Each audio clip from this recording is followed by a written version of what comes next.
Hello everyone, welcome to our channel पढ़ो ज्ञान से।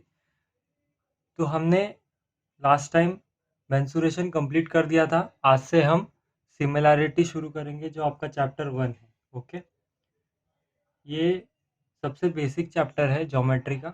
ओके, ये आपको आना ही चाहिए। ओके, एग्जाम में ये कंपलसरी आपको आना ही चाहिए। ओके, अब इसके लिए थोड़ा बैकग्राउंड में देखेंगे हम क्या क्या आपको बेसिक्स पता होना चाहिए। सबसे पहले तो रेशियो एंड प्रोपोर्शन आपने पढ़ा होगा कभी बैक स्टैंडर्ड्स में। तो रेशियो एंड प्रोपोर्शन क्या होता है? देखो, रेशियो अगर ए एंड बी दो नंबर है, ओके, अगर ये दो नंबर है, टू नंबर्स, ये दोनों रेशियो में है, तो हम इनको कैसे लिखेंगे? A by B equals to M by N. ये कोई तो रेशियो होगा, ठीक है। इसको हम ऐसे भी लिख सकते हैं, M is to N. Okay, ये आपको एक बेसिक याद रखना है कि A by B, if A by B are in the ratio of M and N, तो इसको हम ऐसे लिख सकते हैं। ओके, और एक चीज़, एरिया ऑफ ट्रायंगल आपको पता होगा। Area of triangle is equal to half into base into height. Okay, कोई भी एक ट्रायंगल ले लो। ओके, अगर हम यहाँ से यहाँ पे परपेंडिकुलर डालते हैं तो ये हाइट हो गया और ये बेस, तो ए बी सी ट्रायंगल हो गया। इसमें बी सी जो होगा वो बेस होगा। ओके, एंड इसको डी पकड़ते हैं तो A D equals, A D क्या होगा? हाइट होगा। ओके, ये एक छोटा सा बेसिक आपको पता होना चाहिए। ओके, अब ratio of area of two triangles हमें निकालना है। ओके, ये ratio of area of two triangles, दो ट्रायंगल है, मान लो ये एक ए बी सी पकड़ लो और एक पी क्यू आर एस पकड़ लो। P Q R, P Q R, ठीक है। इसकी हाइट h1 है तो इसकी हाइट h2 ले लो। ओके, और ये बी सी है, ये क्यू आर है, और पी क्यू आर, इसको एस ले लेते हैं। ओके, इसमें क्यू आर क्या है? बेस है, एंड ए डी क्या है? हाइट है। ओके, अब हमें ratio of area of two triangles निकालना है। तो सबसे पहले इसका एरिया क्या होगा? Area of triangle A B C equals to half into base into height. Base क्या है? बी सी इंटू हाइट क्या है? A D. ओके, तो इसका एरिया क्या होगा? Area of triangle P Q R equals to half into base क्या है? एक क्यू आर है, क्यू आर इंटू हाइट क्या है? P S. ओके, यहाँ पे हाइट h1 मैंने बताया आपको, हाफ इंटू बेस b1 ले लेते हैं। ओके, b1, इसको b2 ले लेते हैं। ओके, तो b1 इंटू ए डी क्या है? h1। ओके, यहाँ पे क्या होगा? हाफ इंटू क्यू आर क्या है? h2 into, sorry, b2 into h2। ठीक है, ये दोनों ट्रायंगल का एरिया होगा। इसकी हाइट अलग है, इसकी हाइट अलग है। ओके, इसका बेस अलग है, इसका बेस अलग है। अब इन दोनों का रेशियो निकालेंगे तो क्या होगा? तो रेशियो हम कैसे निकालेंगे? Area of triangle A B C upon area of triangle P Q R equals to half into base into height होता है। ठीक है, तो half into B one into H one upon half into B two into H two. Okay, half of cancel हो जाएगा, क्या बचेगा? B one H one upon B two H two. Okay, तो ये होता है ratio of area of triangle. तो हम इसको स्टेटमेंट में क्या लिखेंगे? Hence the ratio of area of triangles, two triangles is equal to ratio of product of their bases and corresponding heights. Okay, product of their bases and corresponding heights. Okay, अभी इसमें दो conditions है। Okay, एक condition यहाँ पे मैं बता देता हूँ, कंडीशन 1, यहाँ पे condition 2,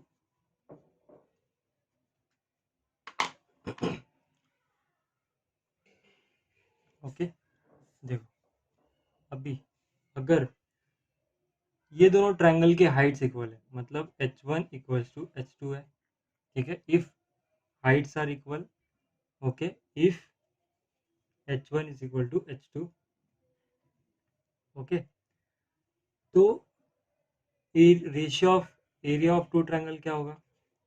area of triangle A B C upon area of triangle P Q R equals to b1 into h1 upon b2 into h2 की वैल्यू क्या है? h1 ही है, तो h1 यहाँ पे h1 कैंसिल हो जाएगा, तो बचेगा क्या? b1 upon b2। तो इस प्रॉपर्टी का नाम है, इस प्रॉपर्टी को हम क्या कहेंगे? The ratio, if the ratio of the area of two triangle with equal heights is equal to the ratio of their corresponding bases, okay. अगर दोनों ट्रायंगल्स का हाइट इक्वल होगा तो दोनों ट्रायंगल के एरिया का रेशियो जो होगा वो बेस का एरिया का रेशियो का इक्वल होगा, okay. Ratio of area of two triangles with equal heights is equal to ratio of their corresponding bases, okay. ये एक कंडीशन है। लेकिन अगर b1 इक्वल टू b2 होगा, अगर बेस इक्वल हुआ तो ये दोनों इक्वल हुआ तो क्या होगा? तो area of triangle A B C upon area of triangle P Q R, इन दोनों का रेशियो, एरिया का ratio equals to b1 into h1 upon b2 into h2, okay. लेकिन b1 क्या है? b1 को b1 रखते हैं, h1, b2 क्या है? b1 into h2, okay. b2 क्या है? b1 ही है, तो b1 कैंसिल, यहाँ पे क्या आएगा? h1 upon h2। तो इस प्रॉपर्टी को हम कहेंगे ratio of areas of two triangle with equal bases, okay, is equal to ratio of their corresponding heights, okay. यहाँ पे क्या है? हाइट इक्वल है, यहाँ पे क्या है? बेस इक्वल है, ठीक है। अगर हाइट इक्वल है तो रेशियो बेसिस का होगा, अगर बेस इक्वल है तो रेशियो हाइट्स का होगा, ओके। ये एक सिंपल सी दोनों प्रॉपर्टीज है, ओके। अब हम एक्सरसाइज शुरू करेंगे, exercise 1.1, okay. Practice set 1.1, okay.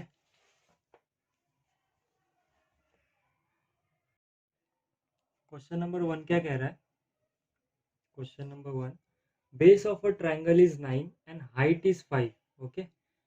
Base of another triangle is 10 and height is 6। मान लो दो ट्रायंगल है, okay, A B C, okay. इसका बेस क्या है? 9 और हाइट क्या है? 5। दूसरा एक ट्रायंगल है पी क्यू आर, ओके। इसका हाइट है 6 एंड बेस है 10, okay. Find the ratio of area of two triangles, okay. देखो मैंने आपको क्या बोला था? सबसे पहला, ratio of areas of two triangle is equal to the ratio of their product of their bases and corresponding heights, okay। देखो area of triangle A B C upon area of triangle P Q R equals to क्या होगा? Half into, सबसे पहले इसका area क्या होगा? Half into base क्या है? बी सी इंटू हाइट क्या है? A D. इसको डी ले लेते हैं, इसको एस ले लेते हैं, ओके। ये पूरा 10 है, ये पूरा 9 है, ठीक है। ये सिर्फ मैं आपको समझाने के लिए बता रहा हूँ, मैं आपको प्रेजेंटेशन बताता हूँ कैसे लिखना है, ओके। तो इसमें क्या होगा? ये पी क्यू आर का क्या होगा? Area half into base Q R into height क्या है? P S, okay. तो ये रेशियो हो जाएगा, तो इसमें क्या होगा? हाफ ऑफ कैंसिल हो जाएगा, ठीक है। अब आपको एक्चुअल में लिखना कैसे है? लेट, या फिर consider two triangles, consider two triangles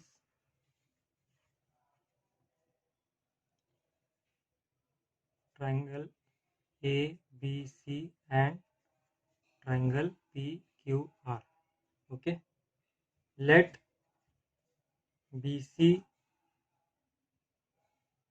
and QR be the bases of triangle ABC and triangle PQR respectively.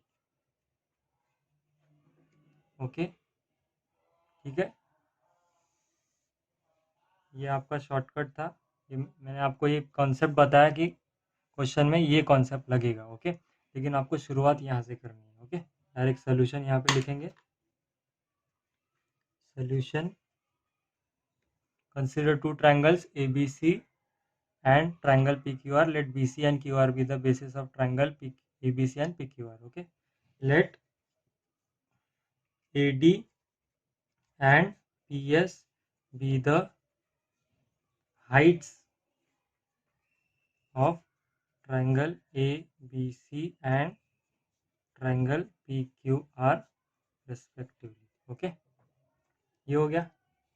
अब सिंस आपको स्टेटमेंट पता है, द रेशियो ऑफ, यहाँ पे पूरा लिख देना statement, since the ratio of areas of two triangle is equal to ratio of the product of their bases and corresponding heights, therefore यहाँ पे लिखना, ये पूरा यहाँ पे लिख देना। Okay, area of triangle ABC upon area of triangle PQR equals to half into BC into AD upon half into QR into PS. Okay, इसका एरिया अपॉन इसका एरिया। ओके, तो हाफ ऑफ कैंसिल हो जाएगा। BC क्या है, BC 9 है। Okay, AD क्या है, 5 है, अपॉन QR क्या है, 10 है, इंटू PS क्या है, 6। ओके, 9 5 ज़ा 45 अपॉन 60। ओके, तो रेशियो क्या हो जाएगा, 15 3 ज़ा 15 4 ज़ा, तो 3/4। ओके, देयरफॉर आंसर में लिखना, the ratio of the areas of two given triangles is equal to 3:4। ऐसा पेपर में ऐसा प्रेजेंटेशन करना। ओके, अब क्वेश्चन नंबर 2 करेंगे। ठीक है, ये तो कॉन्सेप्ट था, ऐसा ये कॉन्सेप्ट ये आपको अप्लाई करना है, इसी मैंने कॉन्सेप्ट बताया आपको। ये ट्रायंगल बना देना सोल्यूशन में। ओके, ऐसा ही लिखना कंसीडर करके। ओके, अब इन फिगर, क्वेश्चन नंबर 2 में, in figure BC is perpendicular to AB and AD perpendicular to AB. Okay, BC की वैल्यू दी है 4 एंड AD की 8 दी है। Okay, then find the area, ratio of areas of triangle ABC and ADB। Okay, simple सा question है। देखो question number 2, आपको क्या दिया है, डायग्राम पहले बनाना।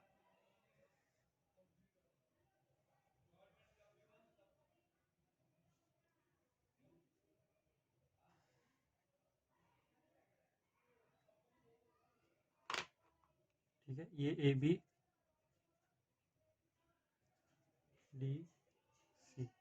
ओके, अब गिवन में लिखोगे, गिवन जो गिवन में दिया है। ठीक है, BC is perpendicular to AB, AD is perpendicular to AB। ठीक है, BC की वैल्यू दी है 4, AD की वैल्यू दी है 8। ओके, यहाँ पे लिखोगे to find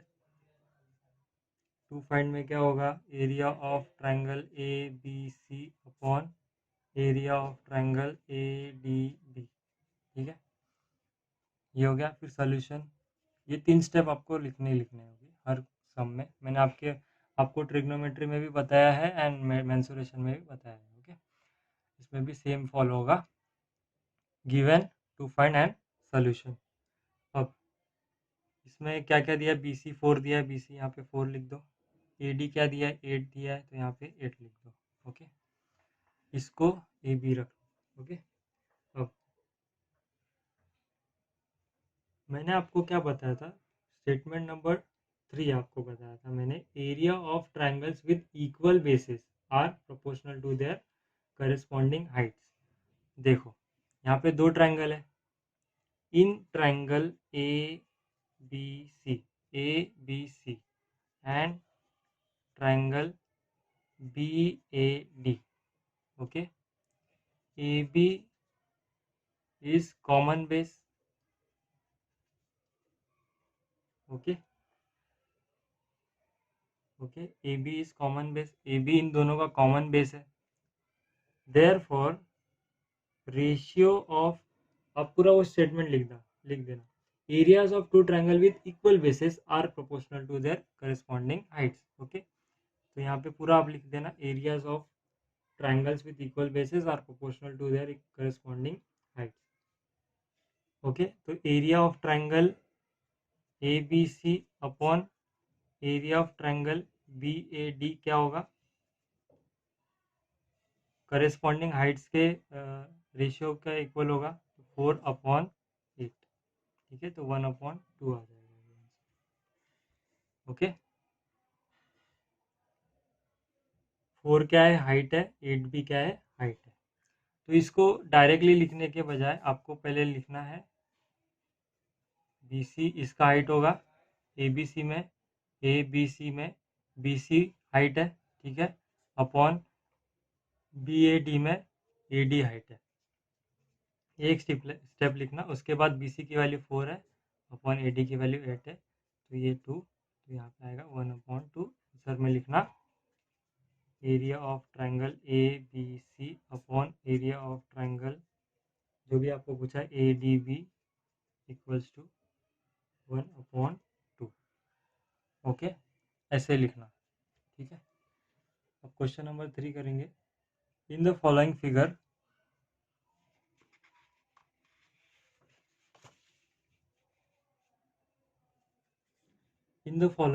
segment PS is perpendicular to RQ, okay, a segment QT is perpendicular to PR, RQ की वैल्यू दी है, PS की वैल्यू दी है, PR की वैल्यू दिया है और QT की वैल्यू पूछी है, ओके।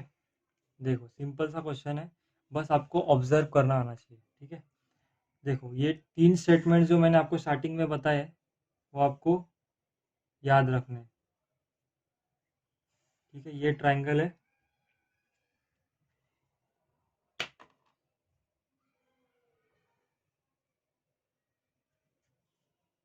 RQSP, ठीक है। अब इसमें गिवन क्या है,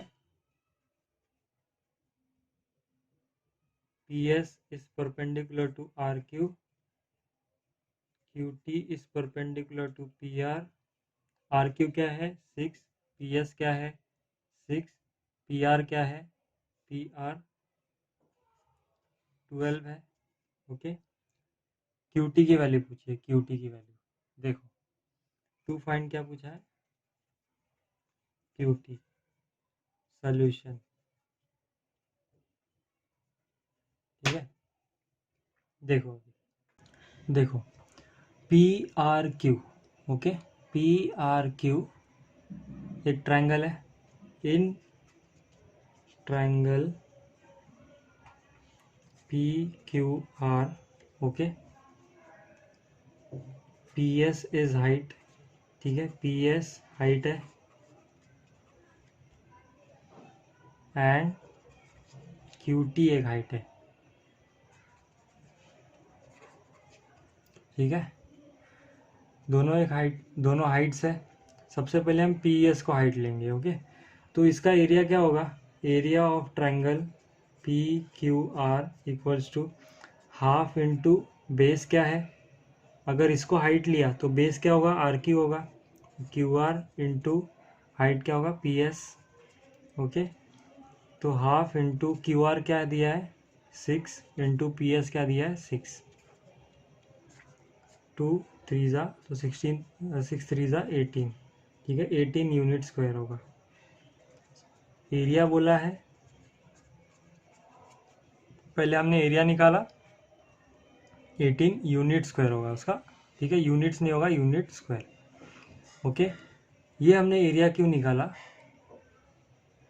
अगर हम इस एरिया को निकालेंगे तो हम सेकंड ट्रायंगल में, जो कि जिसमें हाइट QT होगा, ओके, तो सिंस अगर हम QT को हाइट ले लें अभी इस बार, triangle PQR is equal to area of triangle PQR is equal to half into base, अगर ये हाइट है तो इसका बेस क्या होगा? PR होगा, PR इंटू हाइट क्या है? QT, ठीक है, हाफ इंटू PR क्या है? 12 इंटू QT, QT तो आपको निकालना है, और एरिया ऑफ PQR हमने निकाल लिया 18। ओके, तो 2 6 जा, ठीक है, 6 3 जा, तो QT की वैल्यू क्या आई? 3 यूनिट्स, ठीक है, 3 यूनिट्स आई। आपको नहीं समझा तो वापस मैं बताता हूँ, फिर से मैं बताता हूँ। देखो, सबसे पहले हमने हाइट लिया PS, ठीक है, PS हाइट है तो QR बेस होगा इस ट्रायंगल का। PQR में देखो आप, PQR में अगर PS को हम हाइट लें तो QR बेस होगा, ठीक है, PQR ट्रायंगल में, ठीक है, हमें सिर्फ एक ही ट्रायंगल लिखना है, PQR। PS को अगर हम हाइट लें तो QR उसका बेस होगा, SR नहीं होगा, PQR की बात चल रही है। ओके, तो हमने PS को अगर हाइट लिया तो QR बेस होगा, तो इससे हमने एरिया ऑफ ट्रायंगल निकाल लिया। फिर एरिया ऑफ ट्रायंगल में ही हमने दूसरा हाइट लिया QT, ठीक है, तो इसमें क्या हो जाएगा? हाफ इंटू बेस, इसमें बेस क्या होगा? PR हो जाएगा, अगर ये हाइट है तो इसका बेस ये हो जाएगा, okay, into height, height QT है, ओके, वही हमने रखा यहाँ पे, half into PR into QT, उसमें वैल्यूज पुटअप किया, एरिया ऑफ ट्रायंगल 18 रखा और QT की वैल्यू आ गई 3। ओके, इसको आंसर में लिख देना। ओके, नेक्स्ट क्वेश्चन हम नेक्स्ट लेक्चर में करेंगे। Okay, thank you for watching this video. अगर आपको ये वीडियो पसंद आई तो please like share and subscribe करना।